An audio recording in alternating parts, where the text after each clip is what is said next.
glad you could be here, Blake. Um, I'm so excited to be here. yeah. So your music from your musical, I just Uh loved it. huh. I just loved it. Thank you so much. Why don't you tell everybody what it's called? Okay, it's called The Shards of an Honor Code Junkie. Yeah, I love the title. Thanks. It's very visual. Yeah, The shards. Yeah. the shards. Yeah, it's like war. Eh, Basically. yeah, yeah. So the Mormon Church. I guess it's kind of like war. The Mormon Church. I'm sorry. I hope I'm Yeah. not offending any Mormons out there.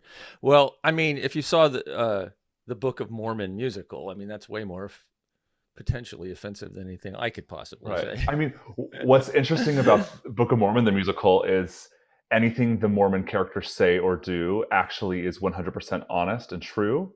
Yeah, And what Trey Parker and Matt Stone are really brilliant at is using truth as humor. yeah. Like in the song "I Believe," he says, "I believe that God lives on a planet called Kolob," which if you've never heard that before, it just sounds completely wild and it's funny.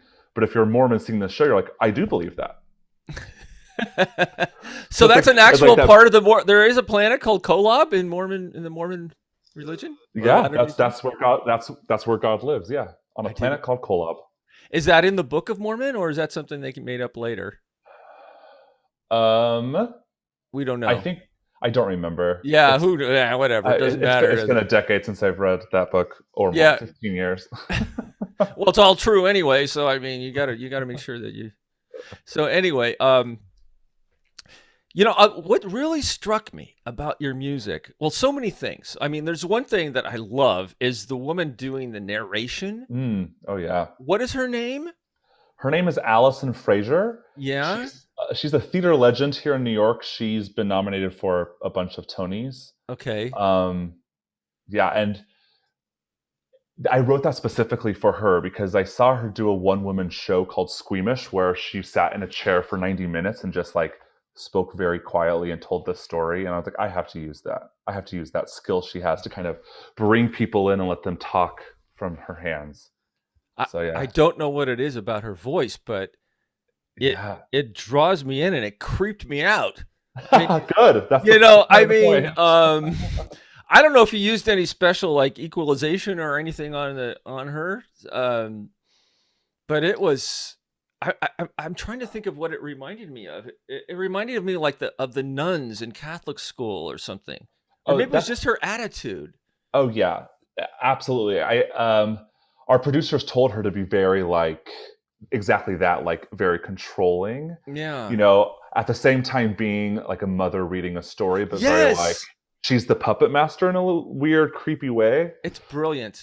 It's so Yeah, creepy and it draws you in and you're like, "Oh my god, this is like the feeling it creates." I can see why now your your album did really well right away, right? I mean, it was number yeah. 1 on Amazon and It was number one on Amazon. It was number two on iTunes. yeah.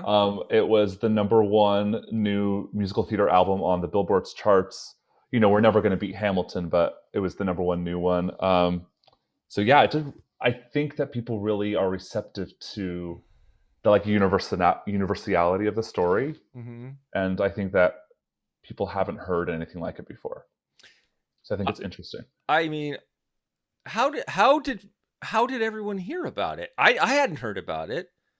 Um was it all word of mouth? Was it I think it was word of mouth. yeah. I think it kind of because of the subject matter. I think there was a Mhm. lot of people who listened to it in Utah. It got a lot of plays and a lot of purchases in Utah and like the surrounding Oh, area. okay. And so I think that people told their friends, and it just kind of like percolated through that kind of society. And then, of course, here in New York, in the theater community, because of the people that are on the album, there was interest.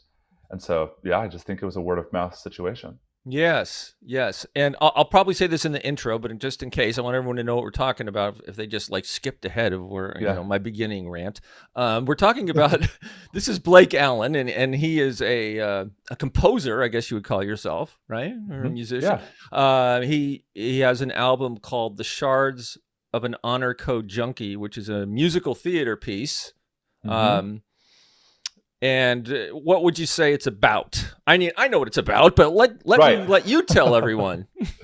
It's an autobiographical story, so it's my story, but it's about a boy who grew up gay and goes to Brigham Young University, the Mormon University in Provo, Utah, and through following the honor code rules or breaking them, the character learns how to find self-love through the traumas that happen.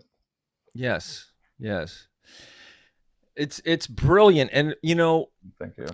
and one of the things, because I've been listening to musical theater for a long time. I'm a musical theater performer, and what I can tell you about this, and I'm so glad that I met you, um, is one of the things that you do really, really well, and this is just one of them, is your music matches the emotionality and the intent of the song, like sort of like Oh wow, Sondheim thank or you. Brecht. Oh wow, thank you. I'm totally. I mean, Yeah. it's so damn good. Oh, thank you. Yeah. I hope. Do you think that? Is this? Are you trying to do a production of this or? Yeah, I mean that's kind of that's been my goal. I know You you've done know, readings, but done yeah, readings and done concerts, and yeah. then I learned how to. I was in an okay place to release this, because it's my story. I had to. Sorry, my dog's talking. I No, had to it's be like, okay. oh, I had to be okay to tell my story. Yeah, And so I wanted to make sure that it was told the first time anyone heard it in the way I wanted it told. So yes, of course I want it to be on the stage, but I really yeah. wanted it to be presented for the first time as this audio format, as an audio book, so that I kind of had complete control of the Great. narrative. I see. Yeah. And oh, okay. So that's why it's so great to listen to, because a lot of musical theater pieces aren't designed to listen to in that way. Right. Yeah. And that's what I think that's why one of the reasons I really like listening, because I could tell it was produced to be listened to in its entirety. Oh yeah, Yeah. it's not a shuffle album. Yeah. Right. But yeah. I mean, it Yeah. was inspired by those old Disneyland records, like Jungle Book, where there's the narrator and it goes in and out of song. Like that was really where that idea came from. Ah, Because okay. I love old vinyl, and so I have Yeah. a lot of those old storybooks. Oh, yes. I have a bunch of those in my closet. I was just telling my wife I got to pull these things out Yeah. and get my old turntables out, and I have two of them. I don't know which one works, and listen to them again. Yeah. Yeah. Um, now, when did this come out? It was couple years The ago, or was you it mean when did I recent? start writing it, No, or like when did the it album get came when? out? Yeah, when did the album come out? Uh, the album came out September of 2021, so Oh, it's 3 months okay, old, okay. So almost three that's months old. But I started working on it in 2012. So it's been almost 10 years of development to get to the point of releasing the album. okay. That's why I was confused. So you had some readings early on in like 2015 and Yeah. 17. Yeah, okay. So I was an artist in residence at the Banff Center in Alberta, Canada, which is where I finished the first complete draft. Hmm. And then I spent a year um, working on it and tinkering it with it and like finding the correct voices. And then we had a actors equity reading in 2015, and then a 54 Below concert. Then we had a Trevor Project concert in 2017, which was actually the 10th anniversary of my friend's suicide on that same day. So to raise money for Trevor Project. And then during the Great. pandemic, I was like, now is the time. I released a classical album in the pandemic that was also successful, Hmm. thankfully. And so I kind of used the momentum from that to be like, okay, now I'm ready to tell the story. Well, I'm so glad you did, and I Oh, can't wait thanks. to see it on a stage, and I will fly back there, and Yeah. I will love it. Thanks. Yeah. So, who are some of the performers that you've worked with? Who are the people on the album? So we've talked about Allison Fraser, Yeah. and then Teal Wicks. Hmm. She, was Elphaba in Wicked. She was Cher in the Cher Show. Um, I specifically wrote that role for her because I saw she plays the role of my sister, or it's called Girl. I saw her in a concert, and it just was scary how much she looked and sounded and acted like my sister. Ah. So I wrote the role for her, and then Michael Lowney, he plays the main character. He was in La Cage. Then Christy Cates, who is also in Elphaba, she was Elphaba in Chicago. She plays the mom. Um, Drama Desk Award, Kuhu Verma, who was just in Plan B on Hulu. Okay. She's kind of one of the friends. So I really worked with people I knew and have like cultivated a relationship outside of this album. So there's no one on the album I have not worked with before. I see. In some capacity. Yeah. So that makes things a lot easier. Yeah. Yeah. So you didn't have to have auditions or anything. You just asked people to be on it. Yeah. I mean, I guess their audition was having worked with me before in a weird sense, but no, I just asked them because it was kind of, because of the subject matter and because it's such a personal story, I wanted to have people I trusted who also trusted me. And we were at the height of the pandemic. Yeah. So, we were this was before vaccines. So we got tested and we were social distancing. So there also had to be that element of trust.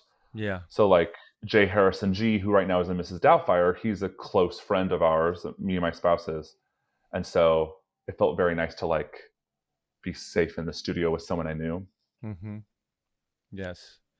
Yes, I've experienced that here in San Francisco too. There were a lot of Zoom performances and things, and it was mostly just people who knew each other. It's like, how are people getting all these things? Well, it's just their friends. Okay, good. Well, that makes sense.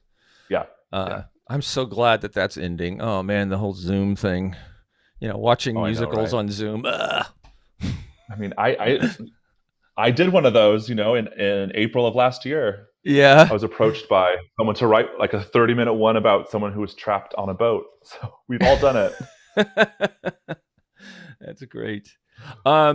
Now the musical is inspired by a tragedy in your life. Your best friend committed suicide. Yeah. Yes. What can you tell us about that? I mean, I know it's not a happy subject, but it happened. It happened, and in the macabre way, his death kind of gave me life because it made me realize how special life is.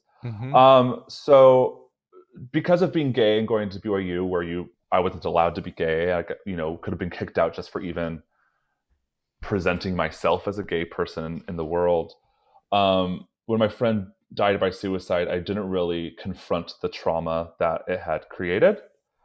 And then I kind of pushed it down, pushed it in the drawer, and then graduated, went to grad school, moved to New York City. And then at the 5th anniversary of his death in 2012, I was like, I still have not, like, it's still affecting me. And I saw it like trickling out in parts of my life I didn't want it to. So then my therapist told me why don't you turn that trauma and start writing? Because you're a composer, you're a musician, like just write what you feel. So I started there's a song on the album called The Wasteland, which is right after the suicide. And it's my like reaction to my friend not being there, to God deserting me, to like myself deserting myself. And so I started there, and then that really helped. And so I just kept writing and used my journal entries from the time as inspiration and just kind of developed it from that focal point. Yeah. Yeah. Well, you did it. You can tell when you listen to it that there's so much heart in it, and it's it's so sad that happened, but it's so great that you were able to use this tragedy to make something so beautiful for all of us. Thanks. And healing for you. It sounds like well, not even just healing for me. I mean, I'm very grateful it has helped my healing process, but it's helped my family, it's helped other people who were at BYU.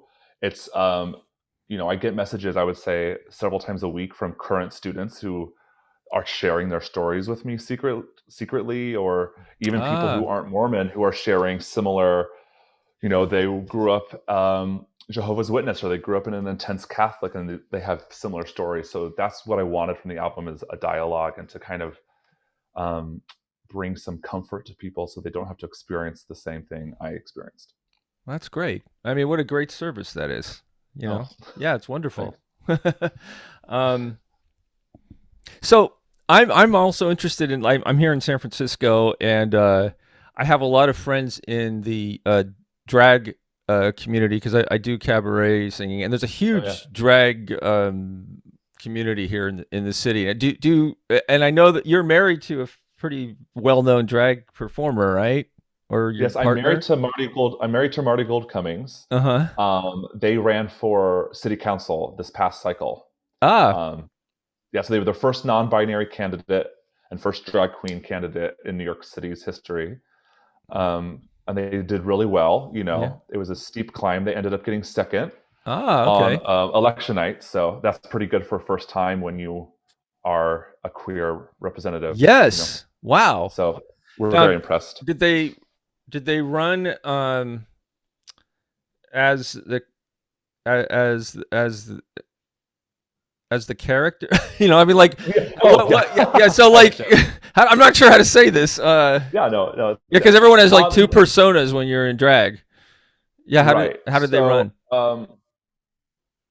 I mean, so Marty's name in and out of drag is Marty. So Oh, it's okay. their drag name. Unlike most people, like Ah, well, Bob the that's drag good. queen, that's not Bob the drag queen's real name in real life. So Yes. Marty's name as a drag artist or as themselves is Marty. Oh, good. So it was kind of synonymous. Sometimes they when they interviewed Kirsten Gillibrand when she was running for president during Hmm. Marty's campaign, Marty was in drag.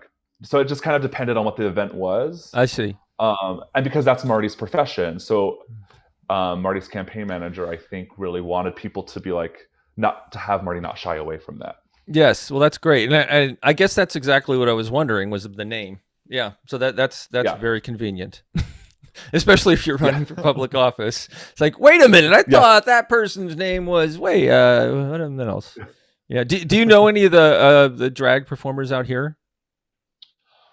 I kind of know Meatball a little Okay. bit. I like met them. I don't know who has moved out there. Yeah. I'm sure, like, if I saw a list, I'd be like, I know this person and this person, but I can't I think think of. Donna Sachet is probably the most famous. I don't know if Yeah, you know her. Yeah. Anyway, I mean, there's just so many people. I don't know. I mean, I was looking yesterday. It's like, oh my god, I didn't even heard of these people. yeah. Yeah, it's a huge deal out here. Um, Now, are you still up for a Grammy, or has that already been voted on?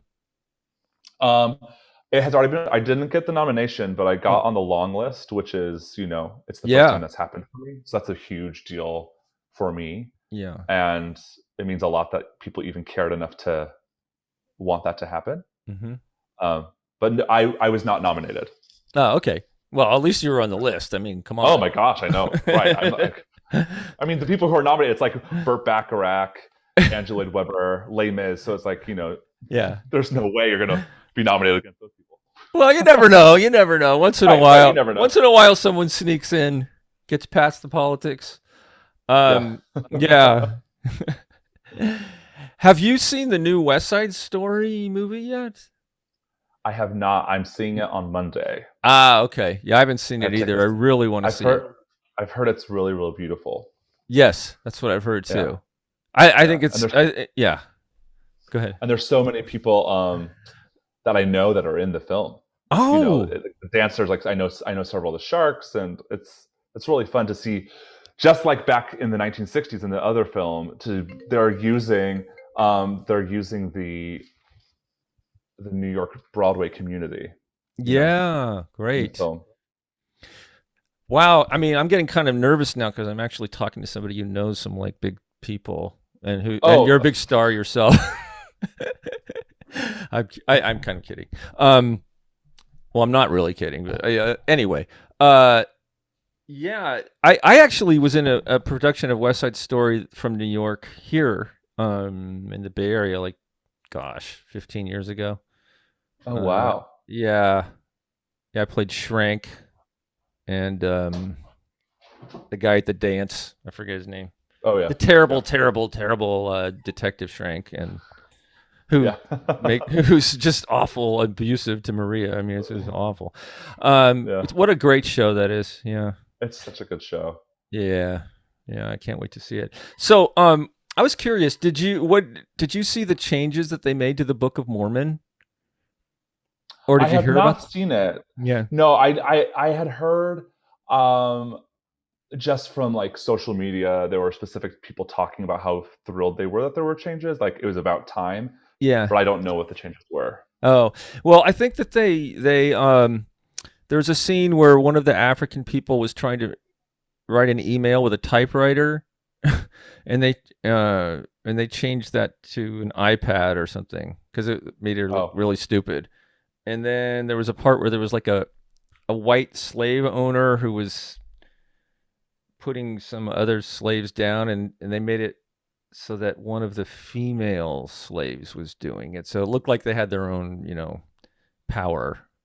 And mm, I just found it like, I mean, I just I just find it interesting how we're we're holding a microscope to all these things now, and yeah, I'm not yeah, sure how I feel about it honestly. I mean, yeah, sometimes I think it's a good idea, and sometimes I think they've gone too far.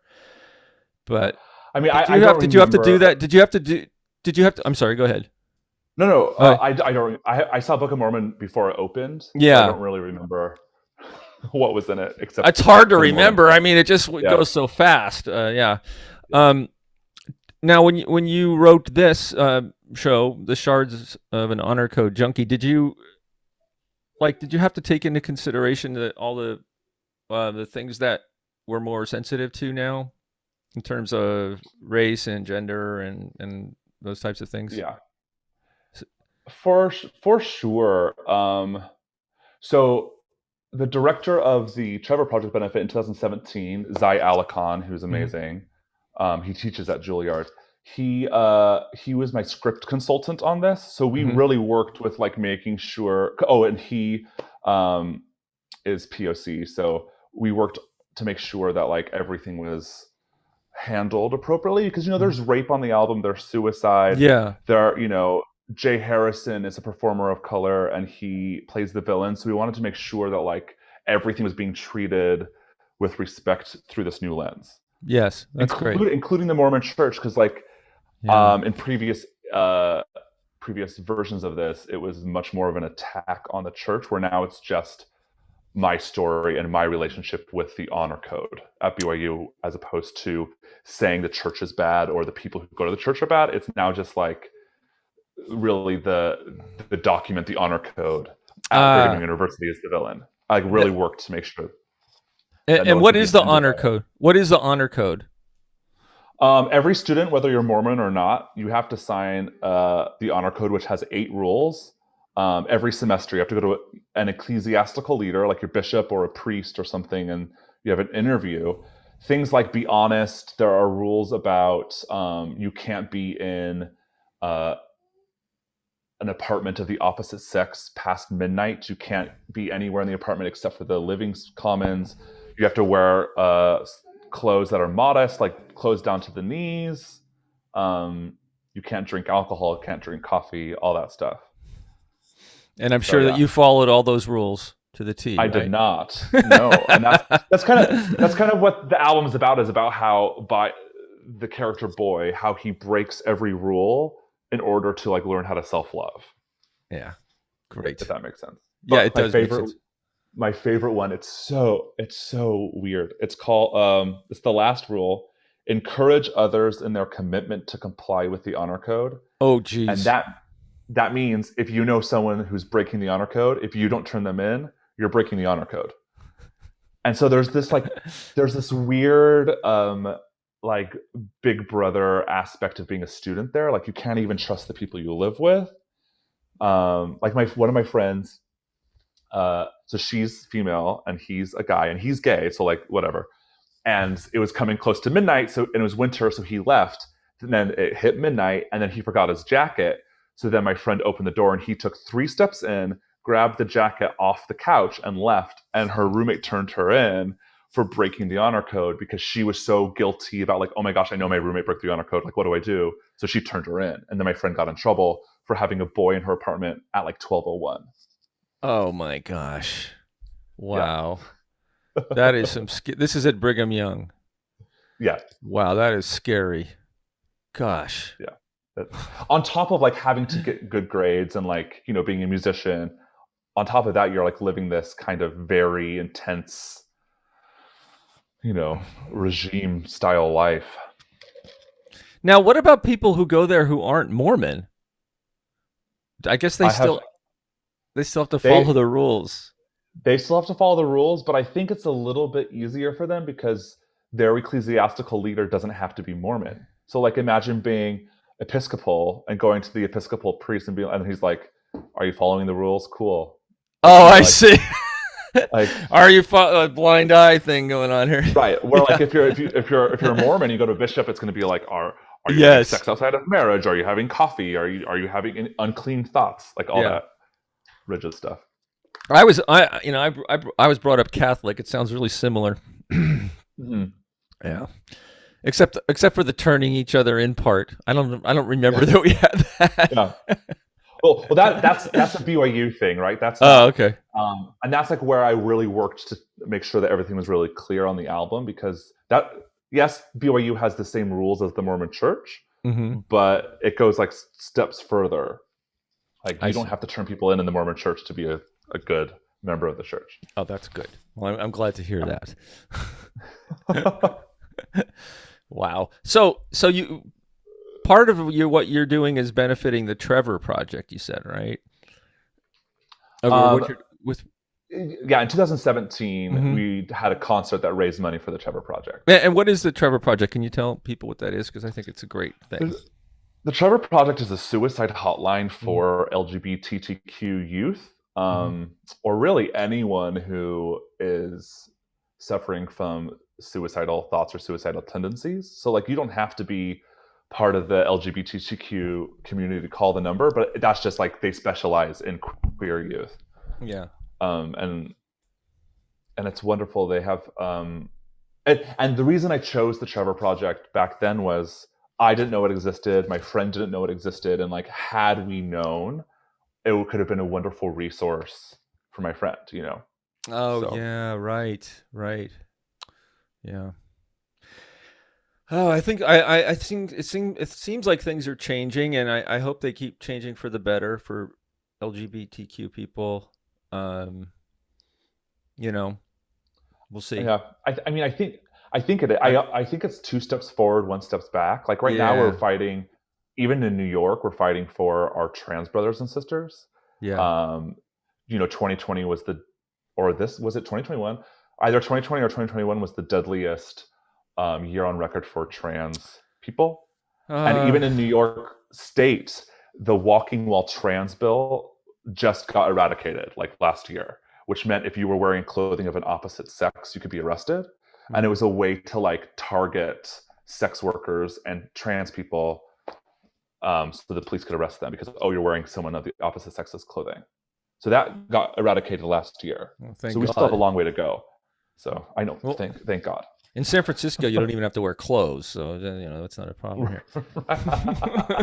You don't. I know.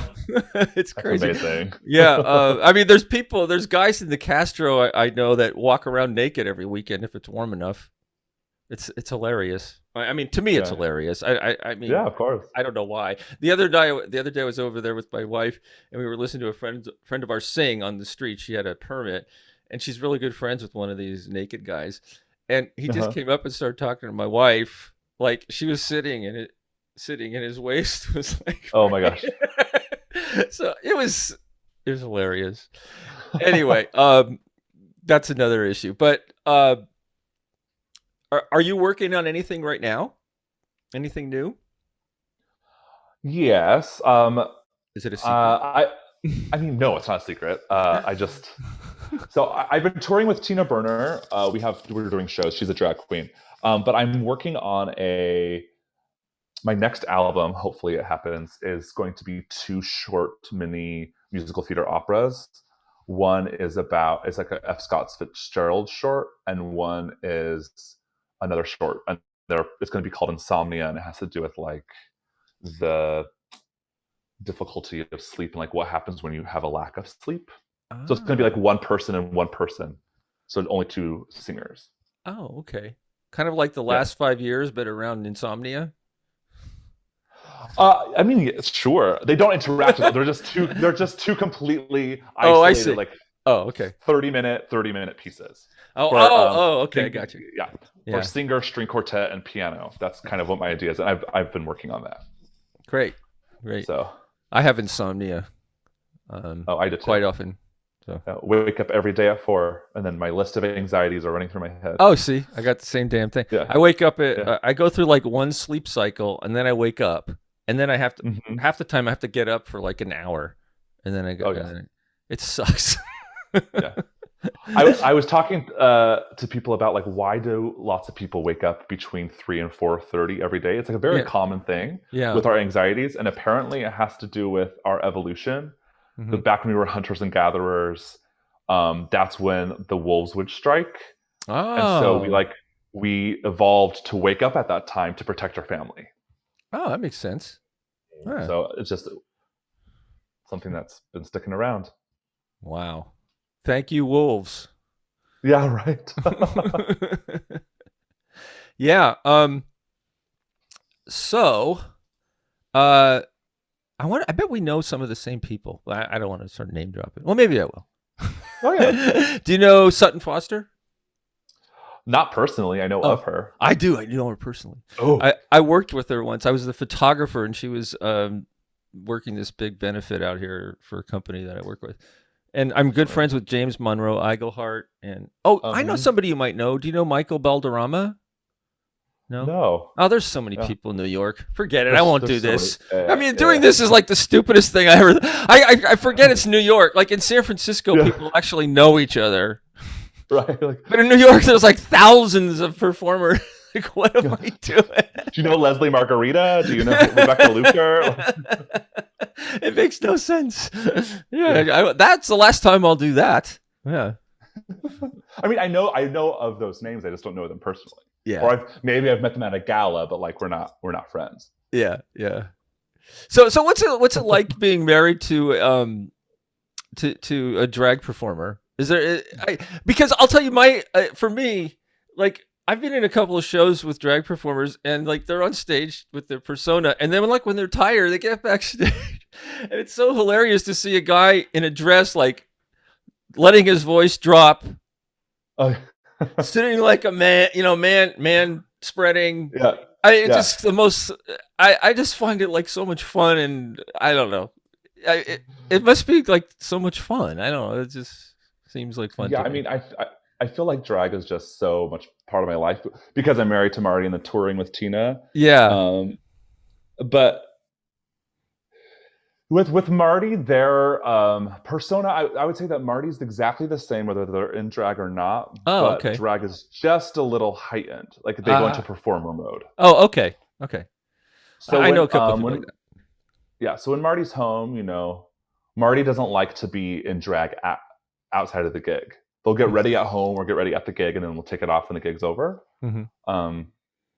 Yeah, it was much more interesting during COVID when like Marty was performing a lot on Zoom, and so like the drag character was at home a lot more. Yeah, that was an interesting experience. But we're very lucky that we have space uptown, and so Marty has a drag room, so everything's kind of like behind a door, which I think also helps. Oh, that's good. That's good. I see. That makes sense. They can keep their mess behind the door. Yeah, right. Keep their makeup Yeah. All the accoutrement of being a drag performer. Now, if hopefully this goes into performance, like, is there a book written, or would you just use the narration that's on there? There is a book.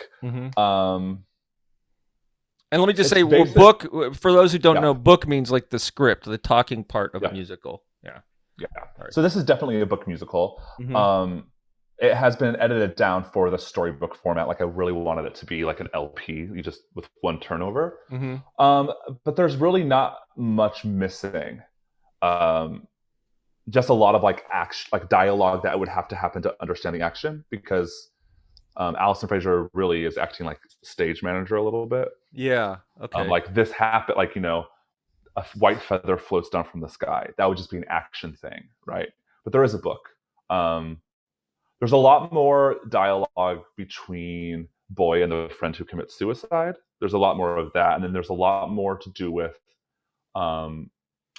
like the protest when Soul Force happened to like change the rules. And there's a lot more to deal with like the actual rape scene. Those are kind of like the big ones that are missing. I see. Okay. Yeah. Great. It's called "The Shards of an Honor Code Junkie." You can listen to it on Spotify. Can they buy it? Can we buy it? Mm-hmm. And Yeah, how you do we can buy it buy on it? iTunes or Amazon. Mm-hmm.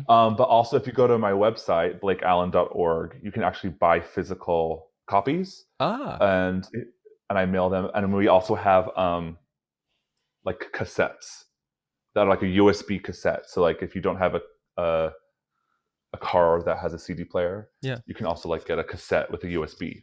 Oh, that's good. Yeah, because there's so many people. A lot of people don't have CD players anymore. I Yeah, know.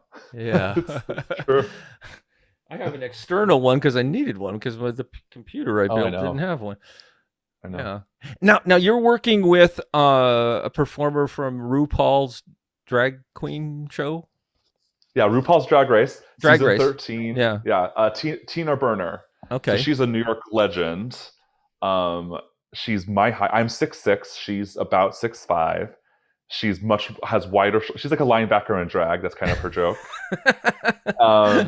And so I met her years ago when we were on a show called Shade Queens of NYC Yeah. together, and then we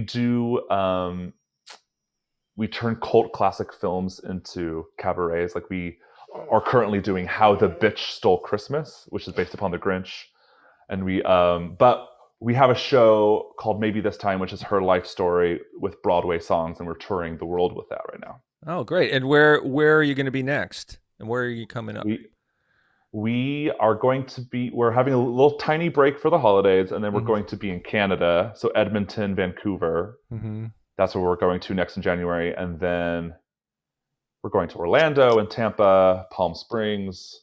We were just in Jonesboro, Arkansas, which has Wow. been my favorite. That's been my favorite stop, actually. Oh, really? Yeah, Yeah. yeah. Well, because the people that we stayed with were so nice. They I don't know. They picked us up from the airport. Yeah. It was it was really great. There's like a random, like really good drag community in this tiny town, 2 hours north of Little Rock. Yeah.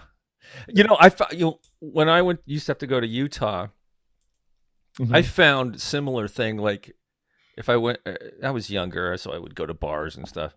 Yeah. It was much more uh, there was only a couple places you could go, and like it's in Salt Lake, and the people were just more like it had more cohesion, Yeah, because for sure. they're like against the 99% of everybody else who doesn't want them to be there.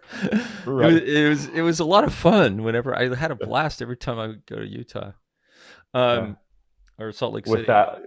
that Utah has that weird alcohol law where all alcohol is like much less. Yeah, So beer has like 2% or yeah, something. it's It's the like 4-2 beer. Yeah, yeah. it's like weak cider Right. level. Yeah, Uh, yeah. yeah. And so, can they find the schedule for your performances with her on your website?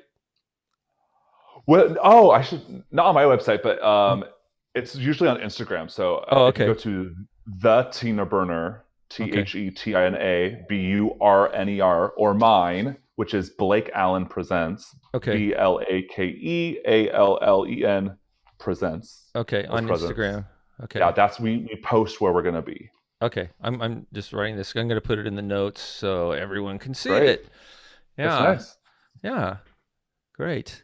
So, The Shards of an Honor Code Junkie. Everybody check it out. Spotify, or if you want Check to it out. really help out, buy the CD or the USB plug thing, whatever you call Yeah, those the USB plug. things. Yeah. Hey, it's been great talking to you, Blake. Thank you. Oh, I've had such a great time. Thank you. Yeah, Okay. and thanks for asking good questions. You're welcome. Take Yeah. care. Have fun in San Francisco.